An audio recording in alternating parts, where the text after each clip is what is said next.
Hey everyone, welcome to the Let's Be Real podcast.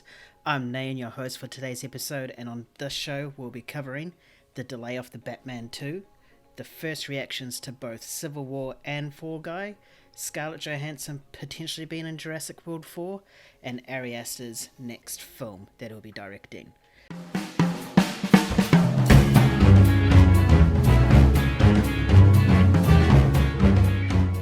I'm joined here as always by James. How are you doing? I'm good, mate. I saw Kung Fu Panda this morning at the Brisbane premiere. Fun, but too childish. Not like the same. How are you, man? I'm good. Ish. Yeah. My team lost Ish. yesterday, but that's all good. But yeah, I'm still waiting for my invite for Kung Fu Panda, but based on what you've told me, it's approach with caution.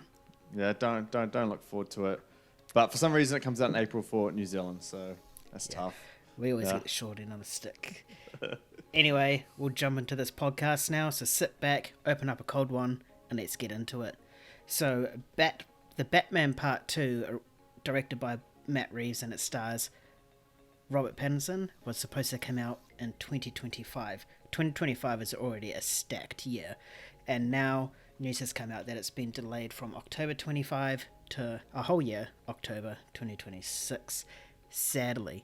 The main reason for this is due to the script not being finished, due to the SAG-AFTRA strikes. So it's claimed another victim, and and it makes 2025 a bit less stacked, so to speak. So James, what are your thoughts on this? Yeah, no, it was tough to read. It was just, I had a bad night before that, and then I woke up to that news, so it was a horrible week. And this played a crucial part in that. But yeah, no, it is a big film next year that has been, delayed. The strikes claim another victim, as you say.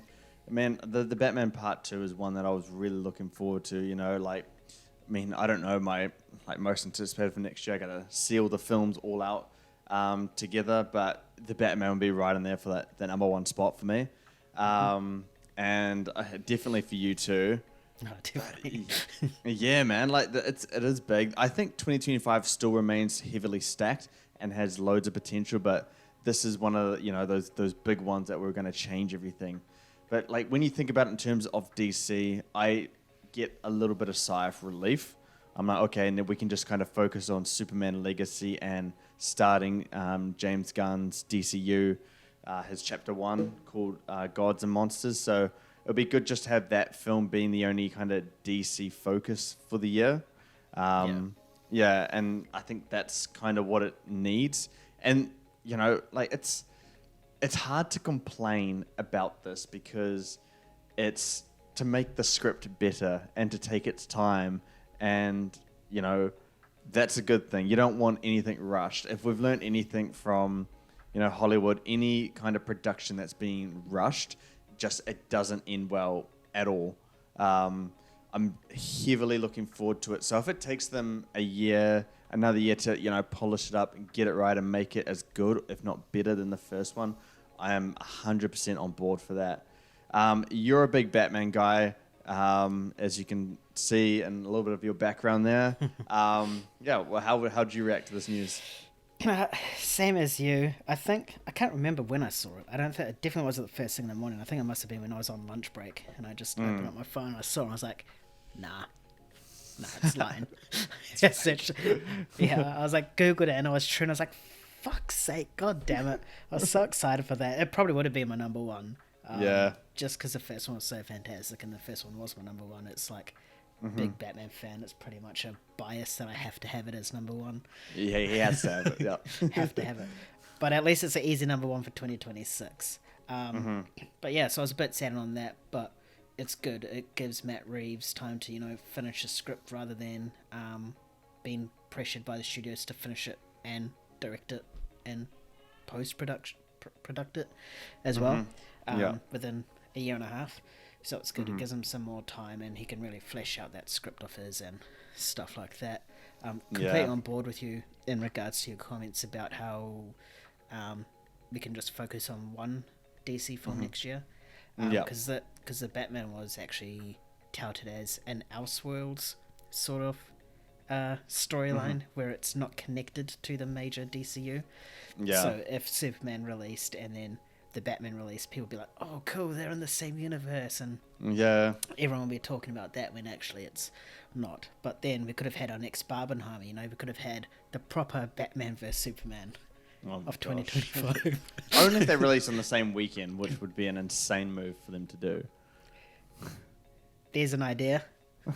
Do it. Do not do that. My thing though is, when will Batman and the Bold and the Brave, what's it called? Brave and the Bold? Brave and the Bold, yeah. Brave and the Bold, yeah. Batman and the Bold.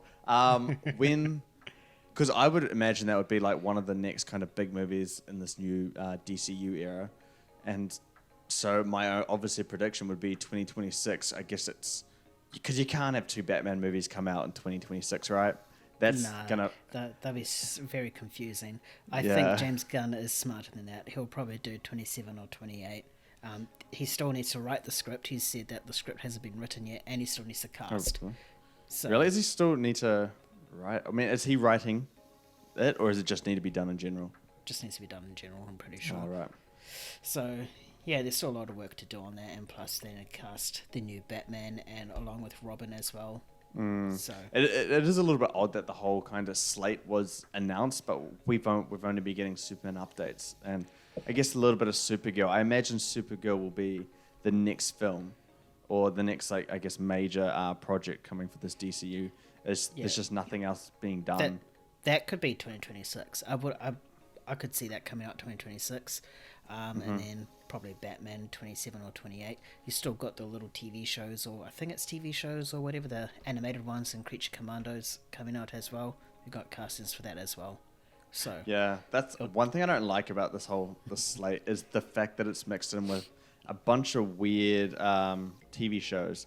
And I'm not a big fan of TV shows being in, like, playing a major role in a cinematic universe. You know, we've seen it do like real damage to the MCU. So it's just harder for people to follow along. I think major movies, one after the other, is the best way to do cinematic universes. And having them animated, like, who's going to watch that? How necessary is it for us to watch it? You know, that stuff. And then you got like Waller coming out. But yeah, in terms of films, Swamp Thing's meant to be a film. Yep. Correct? Yeah. Supergirl, Brave and the Bold. What else? I think it's those four off the top of my head. Superman, Booster Supergirl. Gold. I think so. Yeah. I don't know. To be fair, he announced a slate, and then he announced more films because of popularity of characters. Yeah. Like Waller is DCEU, and he's bringing that in. We've got Peacemaker 2, where Peacemaker 2 is canon to this, but Peacemaker 1 is not. Yeah, it's a little bit messy. I hope that he can, when we start getting into the DCU, that it is actually clear cut, and there's like certain rules, and everyone who like watch DCU can just follow along with this one without asking all those questions. It's one thing that's, I think, really irritating so far. But we need to hear more about the DCU. But I mean, going back to the Batman Part 2, man, like, yeah, I think it's a huge hit on 2025, since, you know, we were really starting to like get some excitement for next year, for this movie slate coming up, and like, you know, the like comic book movies coming from that, Fantastic Four as well. There's more, but not on top of my head.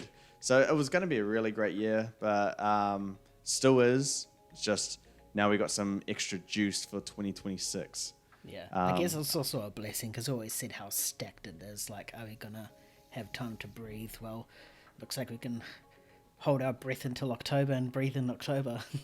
Yeah, I mean, that's how it usually goes. Like, I mean, it's just good that, yeah, it's a little bit more fleshed out throughout these years, because this year's really thin, as we discussed. But, I mean, like, the movies coming in 2026, there's not much that's really, like, big. You know, there's stuff like Toy Story 5, the Avengers movie is meant to come out. Yeah. I don't think that's going to happen. Kang Dynasty, when they fired their Kang. Yeah, it's no longer Kang Dynasty either, so what are they doing? What's the other one? The other big movie that comes out? Paw Patrol 3. That one comes. We got to be ready for that. That's going to be hype. That's going to be hype. Best trilogy of all time. Sorry, Batman. But I mean, yeah, tough news. Yeah. Yeah, tough news, but hopefully it's all for the best at the end of the day. I definitely think it will be, man. It's Matt Reeves. That's right, Matt Reeves we trust. Yep. Yeah. Cool. So we've had reactions come out to Fall Guy. Now, this is a film me and James on our podcast publicly trashed because of how shit the first trailer was. And it turns out that is a fantastic film. Currently, it's at 87% on Rotten Tomatoes. It's directed by David Leitch and also stars Ryan Gosling and Emily Blunt. There's a lot of praise between Blunt's and Gosling's chemistry, saying it's just so natural and stuff like that, which doesn't quite surprise me.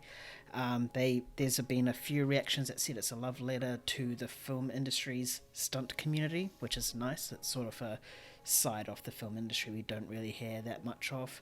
And other ones have been saying it's really, really funny, full of action, and the romance feels natural. So, James, does this change your excitement in any way, or are you still deadpan set on it's trash?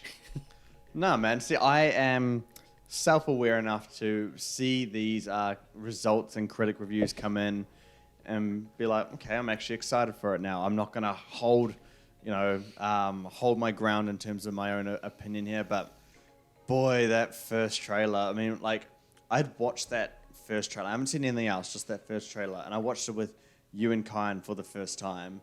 And I was watching it. And I've been excited for this movie because I like the director and, the two leads of Ryan Gosling, Emily Blunt.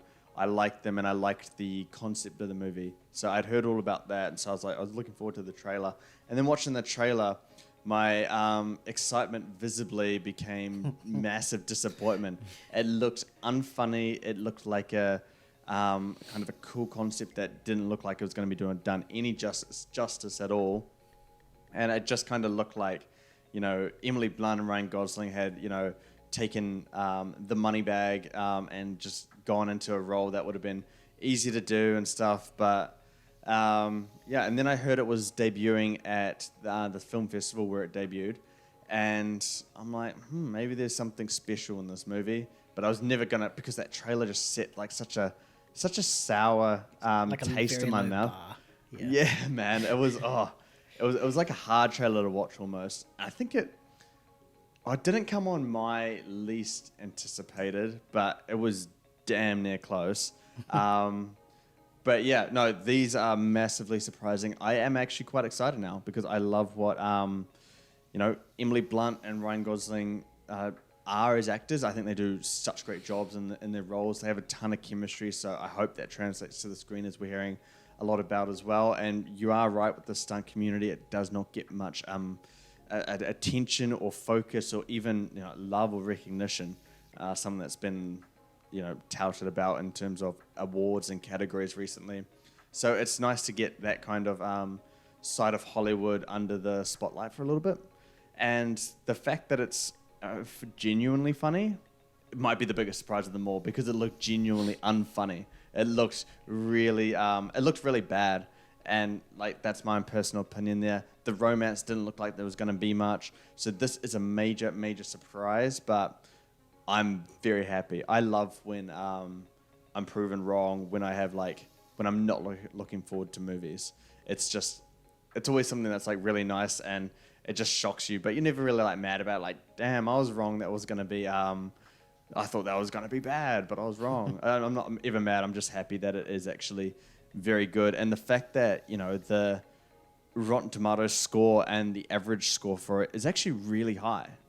It's like much higher than like I would ever predicted. You think like maybe 75, but high 80s, man. That's big. When it first came out, I think you mentioned that the average rating was like around about the 8 point something region.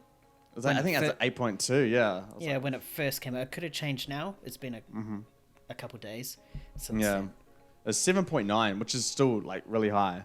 I think you're going to get a really good movie. I'm not talking like it's going to be like an Oscar contender, this, but I think it's going to be one of those movies that are just, really good and really heartwarming in some kind of way. I don't know if you've seen, and Ryan Gosling's in it, The Nice Guys? Is it? Oh, yeah, I love that film with Russell Yeah. Crowe.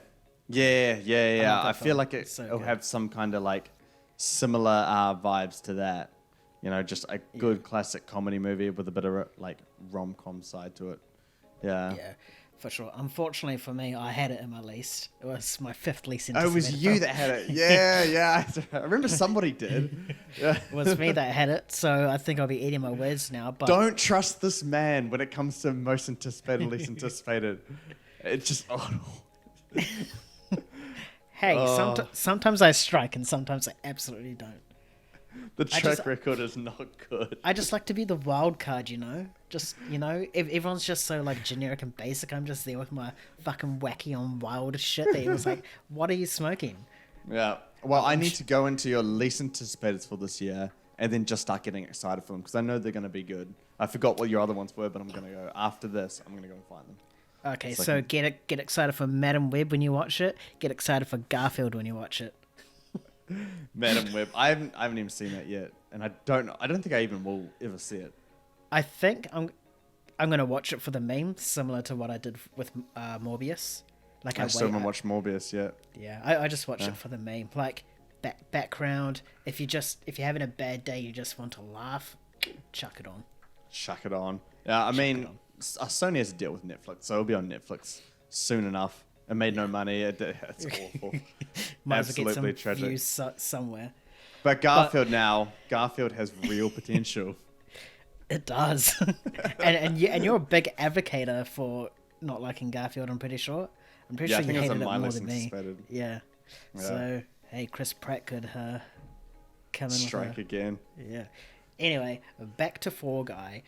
Yes, I'll have to eat my words for it. I am glad that it's became successful because we mentioned that it is such a cool concept and it showcases a whole new aspect of the film industry that we barely see, if ever. So it's good. I'm not surprised by the chemistry. I mean, Ryan Gosling's track record with his co-stars is fantastic. I mean, you just have to look at, Barbie, Drive, The Nice Guys with him and Russell Crowe as well.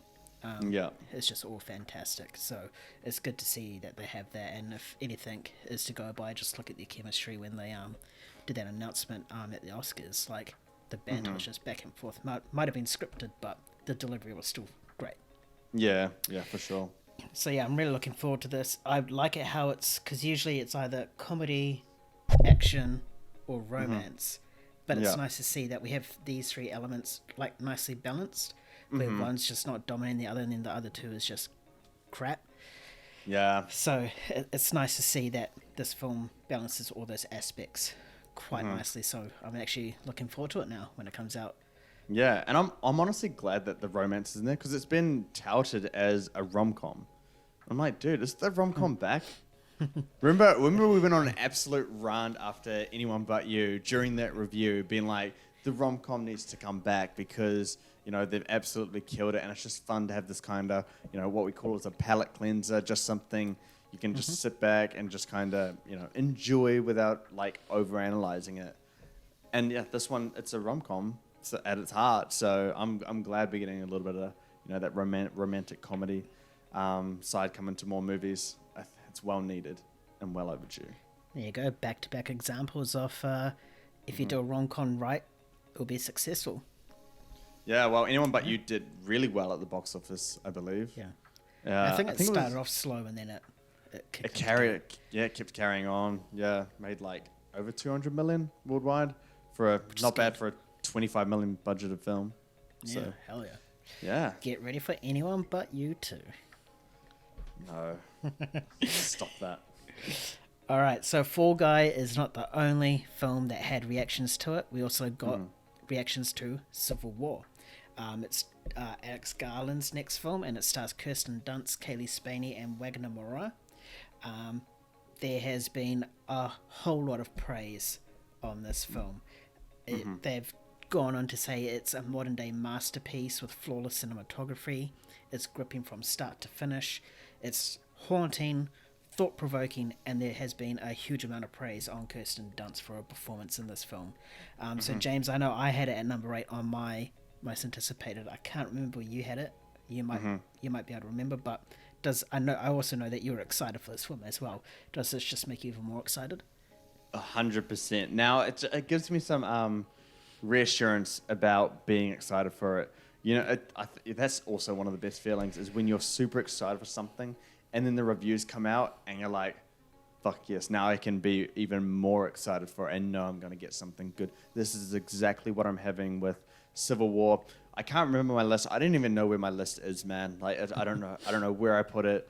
I'm probably just going to have to like listen to our podcast again and then try and remember and get it that way. But I think I had it around the 6 to 8, probably around that. But it was definitely on the list, and I'm glad that I put it there because it sounds like a potential masterpiece. Now it did debut with like it's in the 80s, I believe. The reviews I've seen it's like 88%, 8.3 average rating, but it varies massively. Like these reactions, you know, you're seeing someone saying like, masterpiece, flawless cinematography, those are very big words, and you know, it's at 8.3 out of 10 average rating now, but when the reviews first came, it was 8.8. So it seems like there's very big fluctuations in terms of how much people are enjoying this, but the overall result seems very, very positive.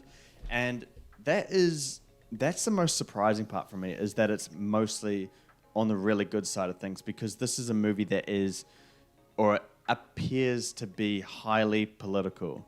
You know, you got kind of red versus blue. What would it be? Republicans versus Democrats, and left wing versus right wing, which is a very, I guess, a personal thing to a lot of people, and especially in America, there's a lot of passion behind that. So, you know, you would think that it may sway certain critics if they're very passionate about their politics, and the film feels like it's coming from a certain point of view, whether it's coming from like a left wing or right wing point of view, that it might actually turn a critic off from actually enjoying the film and letting that kind of bias come to the forefront of their entire review. So the fact that it seems to not take a kind of political stance, I think is going to be good for it. And it's just, it sounds exactly what we're getting from the trailer, except perhaps even better, you know, haunting and thought-provoking, you know. The fact that it's almost similar to what we had in Oppenheimer, where, you know, it's about, you know, nuclear warfare and the potential that can be an absolute reality for our world right now.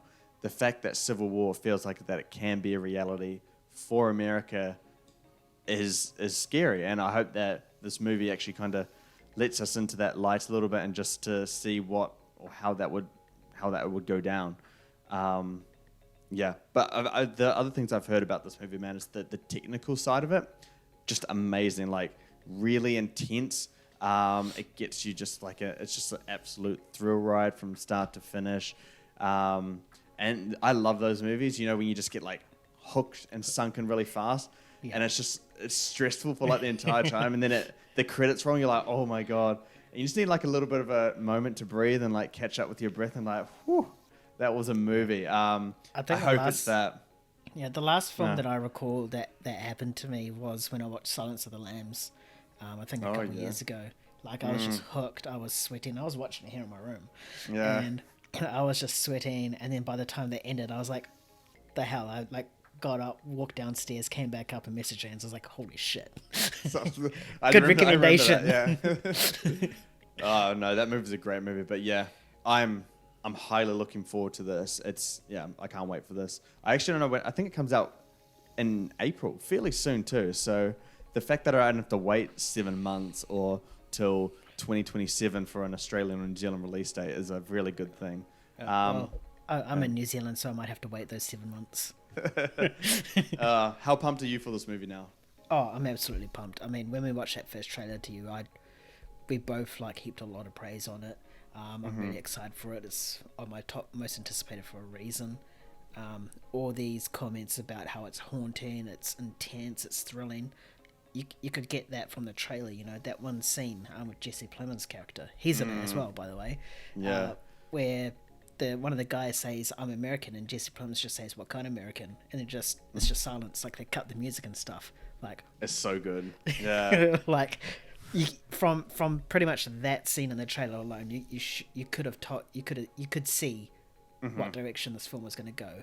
And Yeah. it makes me excited because it's been a long, long time since we had one of these in cinemas where a thriller like absolutely captivates you and has you pulled in full focus.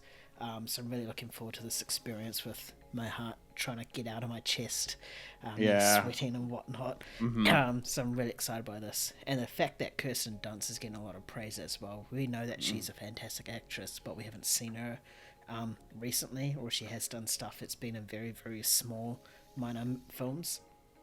So it's good to see this film sort of bring her back on the map, you know. And I hope she does deliver an Oscar-worthy performance. I mean, the fact that it releases so early is a bit of a disadvantage for her, but I guess we'll have to wait and see for that, for sure. Yeah.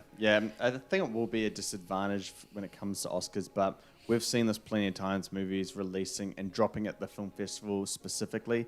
Carry on that momentum all the way through the Oscars. Tough, but doable, for sure. Yeah. But, guess we'll have to wait and see with this one, but I can't wait. You can't wait. The world can't wait. I know. Go see it. Yeah. I mean, I just looked up the release date, and it's 11th of April, man. So I don't have to wait long at all. It's right around the corner. So I'm pumped, man. I'm ready to go. Yeah. That's good. Hopefully it's the same for me too. June? I'll have to... No. We'll just be like James, like hyping it up for like 2 months, and me just being like, shut up, man. All right, man.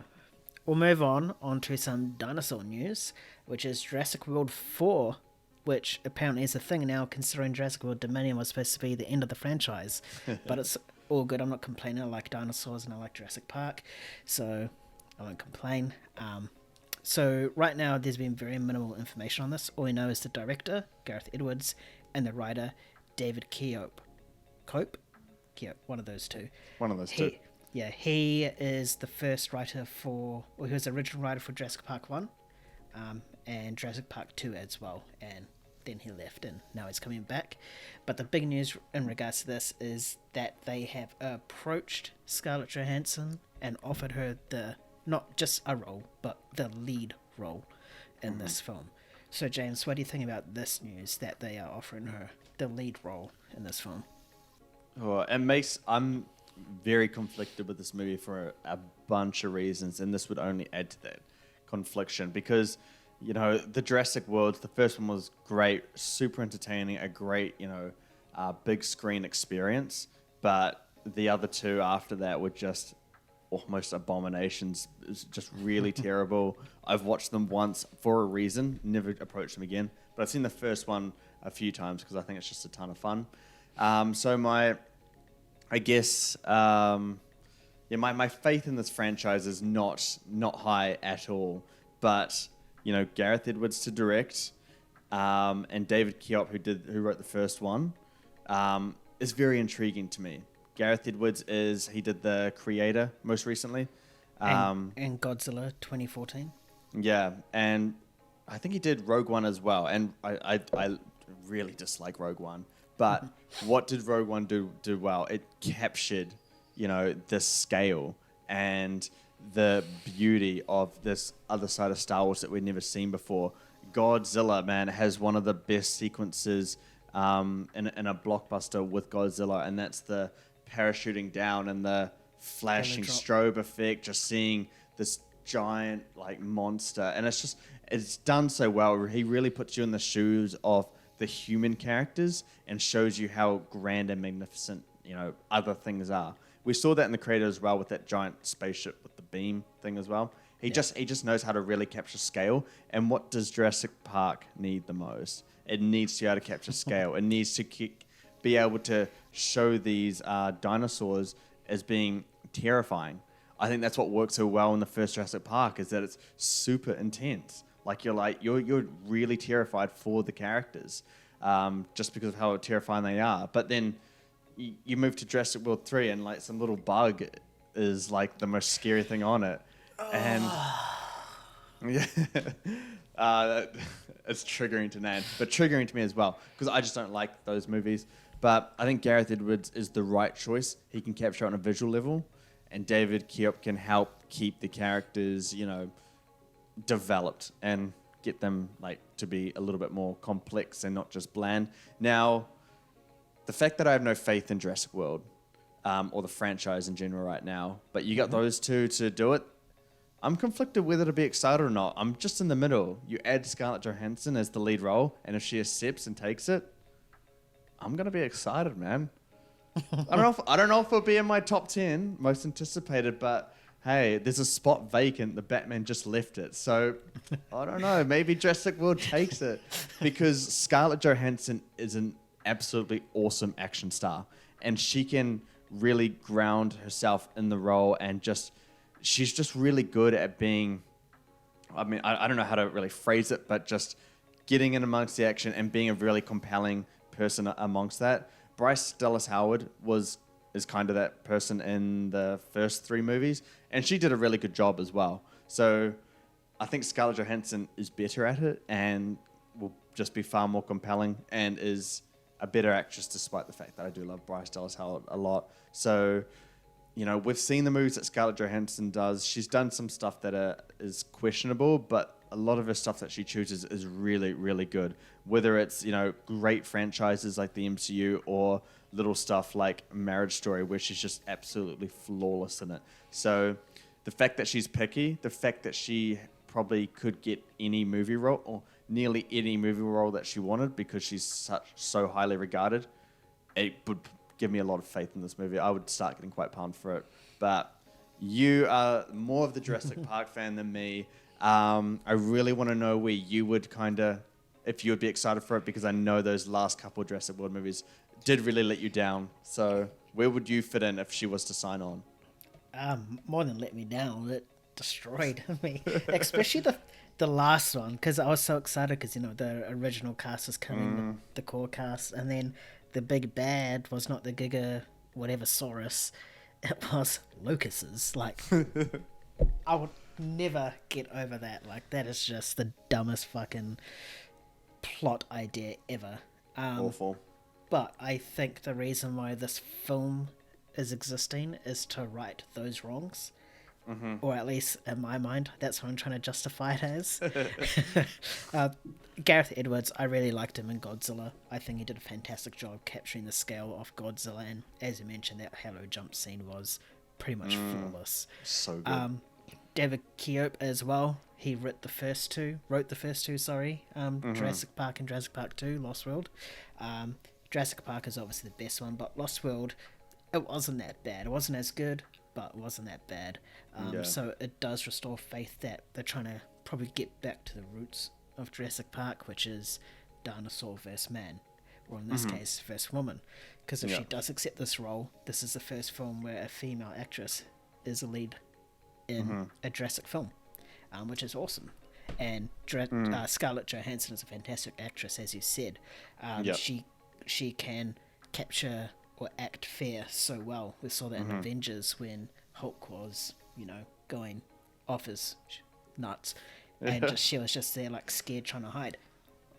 So she could just do that, and that was back in 2012. She's probably developed a lot more skills over the past 12 years. So especially her emotional acting, man, really good stuff. Definitely. I think Marriage Story is where we first saw her like cement herself on the emotional side. So I think if she accepts, I will be excited. I will still have that little bit of a doubt in my mind, but just like the last Jurassic World, it will feature on my most anticipated somewhere. No, don't do this to us. We could actually get a good movie here. Don't do it. I'll purposely keep it off just for that sake. Oh no, don't do that. But yeah, I would be cautiously optimistic. I'd have to see a full trailer before I could. Yeah. Perfect but words. The fact that, you know, we're midway through March. This movie's meant to come out in July next year. I mean, they don't even have an actor yet on this movie, so the time is against them. I don't know if it can actually make that release date. I would be very shocked if it actually does get the 2025 release date, because I could imagine the post-production would be very intensive with this kind of movie. Yeah. I think if they land her, then we'll see quick news after that. Because I think they have a plan in their script where they want a female to be the lead. So I feel that they've done some behind the scenes sort of casting or like putting out feelers for the supporting roles. They're just trying to get their lead, and as soon as the lead comes, boom, everything else will be announced and straight into production. But I do agree with you. This should be at the very latest an early 26 release for sure. Yeah, it really depends on how big of a or how what the scale will be like in this movie. If it's going to start a new kind of trilogy, would you prefer it to be kind of minimalistic? You know, have minimal dinosaurs, but have them kind of be felt like their presence. I guess Jurassic Park is not as dinosaur heavy as, you know, Jurassic World per se. So would you want them to go kind of all out with, you know, dinosaurs, or just kind of hold back a bit and just have kind of like focus more on the atmosphere and stuff like that? Do you know what I mean? Probably less is more. We got so much in those last 3 films. They went out of their way to create new dinosaurs. They have to scrap that. Yeah. Like, don't genetically modify one to be bigger, scarier, with bigger teeth for the kids. No, you just shut the fuck up. No. They always do that. Just make it dinosaurs. That's scary enough as it is. Like, it's a no-brainer. Exactly. If you walk down the street and you see one, you'll be shitting your pants. No matter the size of it, and no matter if it's a herbivore or carnivore, you'll be like, oh shit, what the hell? I know. I think if it captures on that one predator as the villain, and focus on that, they'll be able to make it really good, but still have those small, like, you know, heartful moments, like in Jurassic Park with the herbivore type of animals, like the Triceratops and the Brachiosaurus, where they're feeding it. I think if you just focus on 3, or have 3 scenes with those big dinosaurs, it'll just mean so much more than trying to cram everything and anything into it. And I'll probably have to say this, it might be a bit controversial, but stay away from Raptors. Raptors had 6 films. Just leave it alone. Leave it alone. We need something else. Yeah, get a new little sidekick. You know, just anyone from. Oh yeah, and they fly it. Yeah. They would just ride it. No, we cannot put this into the universe because they're gonna do it. No, they won't. I really don't know where they can go with it, but it should be interesting. Hopefully it's good. We need a good Jurassic movie. Well, we have one, but yes. No, like a new one. Yeah. Yeah. Yeah. But we'll see. If you guys think Scarlett Johansson will be a great addition to the Jurassic World franchise or Jurassic Park franchise, be sure to let us know in the comments below, and like and subscribe while you're at it, because you're already down there. So thank you. On to the next topic. He's directed Hereditary, Midsummer, and most recently Beau is Afraid. Horror director Ari Aster has announced his new film. It's called Eddington. It is a horror film with dark humor in it. Dark horror. Hey, they look the same.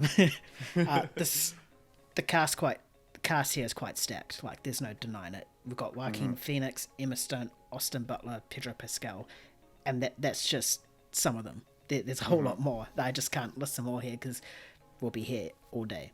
So the concept for this is it's a contemporary Western following a New Mexico sheriff with high aspirations. That's it. That's all we know about it. That pretty much sentence. It's obviously the studio's A24, like majority or all of Ari Aster's films. So James, could you get on board with Eddington? 100%, man. I mean, the cast alone: Joaquin Phoenix, Emma Stone, Austin Butler, Pedro Pascal. I love every single one of them, but for very different reasons. And I'm really curious to see how this kind of cast would gel together and how they would work. I mean, Emma Stone is just off the back of an Oscar win, so anything she's in, I'm completely excited for. As for Ari Aster himself, I like him a lot as a director, but there's somewhat of a disconnect between what the films he makes and, like, I guess my own personal preferences. What he usually makes and what I've seen from him is stuff that I really appreciate, and it's stuff that I really appreciate, and you can see the kind of craftsmanship behind it. But none of his films have come, or I've never watched them and been like, I love that movie. It's always there's always been that little bit of a disconnect there between his style and my own preferences. So we'll see what he does, but he does seem to be sticking with a style that is just, he's sticking with the same style, the same genre. It always seems like the same thing with this guy, just under different kind of concepts. But I mean, dark humor and horror mixing together, I'm on board for that. Sounds like something a little bit different. I could get behind it. And you know, it's a contemporary Western film, and I mean, I'm on board for it, man. I'm excited for it. I just don't know like the level of excitement I can get, because there's always that kind of hesitation I have with Ari Aster's films, where it's like, I know it's going to be good, but am I going to love it? That's always the question that I have. Yeah, like he makes really good films, but it's an acquired taste. Like me with May December, you can appreciate the filmmaking, but it's just not for you. Yeah, 100%. It's just, and there's nothing wrong, I think, with saying or admitting that you can appreciate a film a lot, but not like it that much. It's a perfectly fine thing to do, and it's probably the most objective way to say you don't like a movie that's like that's like well made and everyone else is loving. Like, it's just sometimes the movie just isn't for you in terms of personal preferences, and yeah, Ari Aster usually crosses that line for me.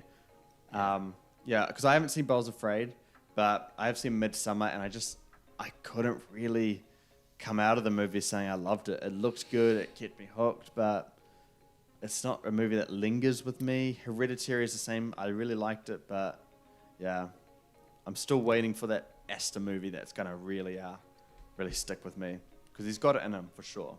He's a good filmmaker. Yeah, so the only film I've seen of him is Midsommar. And that was when I was first being introduced to these sort of indie, weird sort of films. So when I first watched that, because we're at the film festival for that one, eh? We were at ASB Theatre, or whatever it's called now, at the Waterfront. Yeah. Waterfront, yeah. Yeah, but when I watched it, I came out of it and I was like, I know it's a good film. Like, I just know it, but I hate it. Yeah. Like, I know Florence Pugh is good enough. The cinematography is probably the best thing about that entire film. Like, it is absolutely fantastic.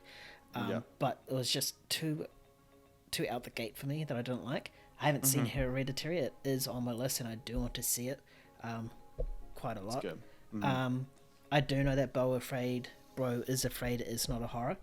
I don't know what genre it is, so he has sort of taken a break last year from it, so he's clearly going back to his roots. But pretty much like you said, you can't get excited, or you can't not get excited over this cast. This cast is essentially A-list right there. Austin Butler's up and coming, you know. He was in Dune, and by far he stole the show in Dune. Like, he was a fantastic performance.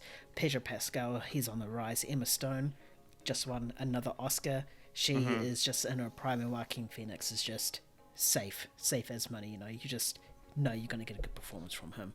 Yeah, 100%. And the fact that it's set in a Western, where we haven't seen, or Westerns are like basically rare, extinct nowadays. Yeah. Like, it's just going to, I feel this film will breathe in a new life to that genre.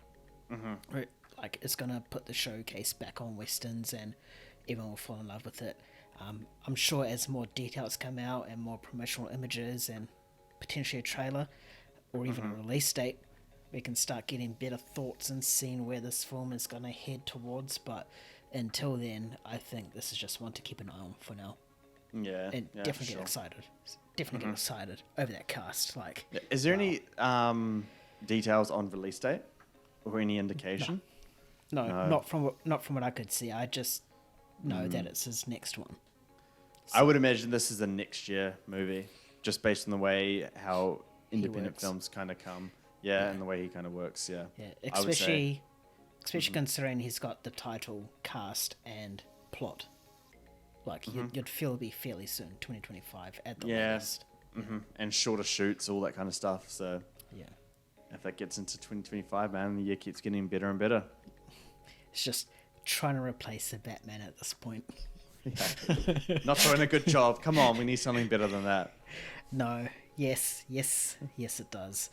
But that is going to do us on our Let's Be Real podcast for today. Hope you've all enjoyed this podcast, wherever you've been listening from and watching from. If you liked our tangents, be sure to head on down to the comments and let us know what your thoughts of our unfilteredness, so to speak. And be sure to hit that like and subscribe, because you're already down there typing. Might as well just do 2 clicks. Do us a favour. Cool. We'll catch you on the next one, probably next week. Thursday for us, Wednesday for Northern Hemisphere people. We're Movie Gains. We'll catch you later. See you later. Peace.